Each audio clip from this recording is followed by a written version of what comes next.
ഇന്ത്യയിലെ മുഖ്യധാരാ മാധ്യമങ്ങൾ ഓരോ മാസവും കൊട്ടിഘോഷിക്കുന്ന ഒരു സ്ഥിരം വാർത്തയുണ്ട്. ലോകത്തിലെ ഏറ്റവും ജനപ്രിയനായ നേതാവ് നരേന്ദ്രമോദിയാണെന്നതാണ് ആ വാർത്ത. മോർണിംഗ് കൺസൾട്ട് എന്ന അമേരിക്കൻ ഏജൻസിയുടെ സർവേ ഫലങ്ങളാണ് ഇതിനായി മാധ്യമങ്ങൾ ആധാരമായി കാണിക്കുന്നത്.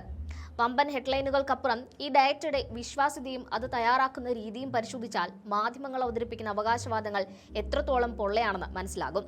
140 കോടി ജനങ്ങളുള്ള ഇന്ത്യയുടെ ജനവികാരം വെറുമൊരു ഓൺലൈൻ ട്രാക്കർ വെച്ച് എങ്ങനെയാണ് അളക്കുന്നത് എന്നതിലെ വൈരുദ്ധ്യങ്ങൾ ഓരോ പൗരനും അറിഞ്ഞിരിക്കേണ്ട വസ്തുതയാണ്. മോർണിംഗ് കൺസൾട്ട് എന്നത് 2014 മൈക്കൽ റാംലെറ്റ് സ്ഥാപിച്ച ഒരു സ്വകാര്യ ബിസിനസ് ഇന്റലിജൻസ് കമ്പനിയാണ്. ലാഭമുണ്ടാക്കാൻ വേണ്ടി പ്രവർത്തിക്കുന്ന വൻകിട കോർപ്പറേറ്റുകൾക്കും രാഷ്ട്രീയ പാർട്ടികൾക്കും ഡാറ്റ വിൽക്കുന്ന ഒരു സ്ഥാപനമാണിത്. ഇവർ പുറത്തിറക്കുന്ന global leader approval rating tracker എന്ന ഉൽപ്പന്നമാണ് ഇന്ത്യൻ മാധ്യമങ്ങൾ വലിയ തോതിൽ മോദിയുടെ PR വർക്കിനു വേണ്ടി പ്രചരിപ്പിക്കുന്നത്. ഈ ഡാറ്റയുടെ ശാസ്ത്രീയ വശങ്ങൾ നോക്കിയാൽ വലിയ രീതിയിലുള്ള പോരായ്മകൾ കാണാൻ സാധിക്കും. ഇന്ത്യയെ പോലെ വലിയൊരു രാജ്യത്തെ ജനവികാരം അളക്കാൻ ഇവർ പ്രധാനമായും ആശ്രയിക്കുന്നത് ഓൺലൈൻ സർവേകളെയാണ്. ഇന്റർനെറ്റ് സൗകര്യമുള്ള സ്മാർട്ട് ഫോൺ ഉപയോഗിക്കുന്ന ഇവരുടെ ഓൺലൈൻ പാനലുകളിൽ മുൻകൂട്ടി രജിസ്റ്റർ ചെയ്ത ഒരു ചെറിയ വിഭാഗം ആളുകളുടെ മാത്രം അഭിപ്രായത്തെ മാനിച്ചാണ് സർവേകൾ തയ്യാറാക്കുന്നത്. ഡിജിറ്റൽ വിഭജനം ശക്തമായ ഇന്ത്യയിൽ ഇന്റർനെറ്റ് ഉപയോഗിക്കുന്ന ഒരു വിഭാഗം ആളുകൾ ഒരിക്കലും രാജ്യത്തെ മുഴുവൻ ജനങ്ങളെയും പ്രതിനിധീകരിക്കുന്നില്ല. നഗരപ്രദേശങ്ങളിൽ താമസിക്കുന്നവർ, വിദ്യാസമ്പന്നരായ യുവാക്കൾ, ഉയർന്ന വരുമാനമുള്ളവർ എന്നിവർക്കിടയിലാണ് ഇത്തരം ഓൺലൈൻ സർവേകൾ പ്രധാനമായും നടക്കുന്നത്. ഇവർ സ്വാഭാവികമായും ഭരണകൂടത്തിന്റെ നയങ്ങളോട് അനുകൂലമായി പ്രതികരിക്കാൻ സാധ്യതയുള്ളവരാണ്. എന്നാൽ രാജ്യത്തെ ഭൂരിഭാഗം വരുന്ന ഗ്രാമീണ ജനത, ഇന്റർനെറ്റ് ലഭ്യമല്ലാത്ത പാവപ്പെട്ടവർ, ഡിജിറ്റൽ സാക്ഷരതയില്ലാത്ത മുതിർന്ന പൗരന്മാർ എന്നിവരുടെ ശബ്ദം ഈ സർവേയിൽ എവിടെയും പ്രതിഫലിക്കുന്നില്ല. അതുകൊണ്ട് തന്നെ മോർണിംഗ് കൺസൾട്ടിന്റെ കണക്കുകൾ ഇന്ത്യയുടെ യഥാർത്ഥ പൊതുജന അഭിപ്രായമല്ല, മറിച്ച് ഇന്റർനെറ്റ് ഉപയോഗിക്കുന്ന ഒരു നിശ്ചിത വിഭാഗത്തിന്റെ നിലപാടായി മാത്രമേ കാണാൻ സാധിക്കൂ. മറ്റൊരു പ്രധാന അപാകത വിവിധ രാജ്യങ്ങളിലെ നേതാക്കളെ തമ്മിൽ താരതമ്യം ചെയ്യുന്ന രീതിയിലാണ്. അമേരിക്കയിലെയും യൂറോപ്പിലെയും ഇന്റർനെറ്റ് വ്യാപനവും അവിടുത്തെ മാധ്യമ സാഹചര്യവും ഇന്ത്യയുമായി താരതമ്യം ചെയ്യാൻ സാധിക്കില്ല. ഓരോ രാജ്യത്തെയും രാഷ്ട്രീയ ചുറ്റുപാടും പ്രതികരണ രീതികളും തികച്ചും വ്യത്യസ്തമാണ്. ഇവയൊന്നും ശാസ്ത്രീയമായി പരിഗണിക്കാതെ എല്ലാ രാജ്യങ്ങളെയും ഒരേ തട്ടിലിട്ട് അളന്നാണ് സർവേ പ്രചരിപ്പിക്കുന്നത്. വെറും 75% 80% ഉള്ള അക്കങ്ങളെ കൃത്യമായ പോയിന്റുകളായി കണക്കാക്കാതെയാണ് സർവേകളിൽ അവതരിപ്പിക്കുന്നത്. ഓൺലൈൻ പാനലുകളിൽ ആളുകൾ സ്വയം സന്നദ്ധരായെന്ന് രേഖപ്പെടുത്തുന്ന അഭിപ്രായങ്ങൾക്ക് മറ്റ് ശാസ്ത്രീയ സർവേകളേക്കാൾ വിശ്വാസ്യത കുറവായിരിക്കും എന്നതാണ് യാഥാർത്ഥ്യം. സാധാരണഗതിയിൽ ഒരു സർവേ നടത്തുമ്പോൾ കൃത്യമായ മാർജിൻ ഓഫ് എറർ പറയാറുണ്ട്. എന്നാൽ മോർണിംഗ് കൺസൾട്ടിന്റെ കാര്യത്തിൽ ഇത്തരം സാമ്പിളിംഗ് മെത്തേഡുകൾക്ക് ശാസ്ത്രീയമായ അടിത്തറ കുറവായതിനാൽ അവർ പറയുന്ന കൃത്യതയിൽ വലിയ സംശയങ്ങളുമുണ്ട്. മോർണിംഗ് കൺസൾട്ടിന്റെ മുൻകാല ചരിത്രം നോക്കിയാൽ അവരുടെ പ്രവചനങ്ങളിലെ പാളിച്ചകൾ നമുക്ക് കൃത്യമായി കാണാൻ സാധിക്കും.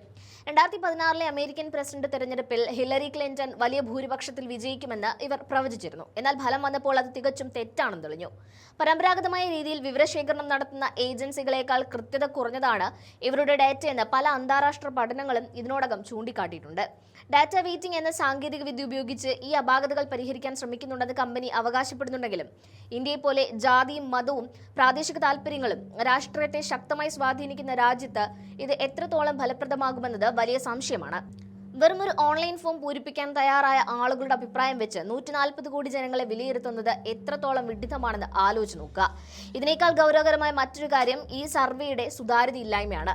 ഈ സർവേയുടെ മൈക്രോ ഡേറ്റയോ അത് തയ്യാറാക്കാൻ ഉപയോഗിച്ച കോഡുകളോ ഒന്നും ഇവർ പൊതുജനങ്ങൾക്കായി പുറത്തുവിടാറില്ല.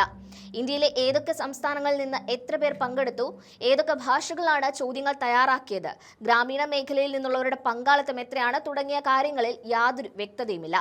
ഹിന്ദി മേഖലയിലുള്ളവരുടെ താല്പര്യമാണോ അതോ ദക്ഷിണേന്ത്യയിലെ വികാരമാണോ ഇതിൽ കൂടുതലായി പ്രതിഫലിക്കുന്നത് എന്ന് കണ്ടെത്താൻ കഴിയില്ല. ദളിത്, ആദിവാസി, മുസ്ലിം വിഭാഗങ്ങളിൽ നിന്നുള്ളവരുടെ പ്രാതിനിധ്യം ഈ ഓൺലൈൻ പാനലുകളിൽ എത്രത്തോളം ഉണ്ട് എന്നതിനും ഔദ്യോഗികമായ രേഖകളില്ല. ബിസിനസ് താൽപര്യങ്ങൾ മുൻനിർത്തി തയ്യാറാക്കുന്ന ഇത്തരം പൊളിറ്റിക്കൽ ഇന്റലിജൻസ് റിപ്പോർട്ടുകളെ രാജ്യത്തിന്റെ യഥാർത്ഥ ജനഹിതമായി കാണിക്കുകയാണ് രാജ്യത്തെ മുഖ്യധാരാ മാധ്യമങ്ങൾ ചെയ്തുകൊണ്ടിരിക്കുന്നത്. കോർപ്പറേറ്റ് ഉപഭോക്താക്കൾക്ക് വേണ്ടിയാണ് ഇവർ ഇത്തരം കളർഫുൾ ചാർട്ടുകളും ഗ്രാഫുകളും നിർമ്മിക്കുന്നത് എന്നതിൽ സംശയമില്ല. മാധ്യമങ്ങൾ വമ്പൻ തലക്കെട്ടുകൾ നൽകി ഈ നമ്പറുകൾ ആഘോഷിക്കുമ്പോൾ അവയ്ക്ക് പിന്നിലെ പരിമിതികൾ പൊതുജനങ്ങളിൽ നിന്ന് മറച്ചുവെക്കപ്പെടുകയാണ്.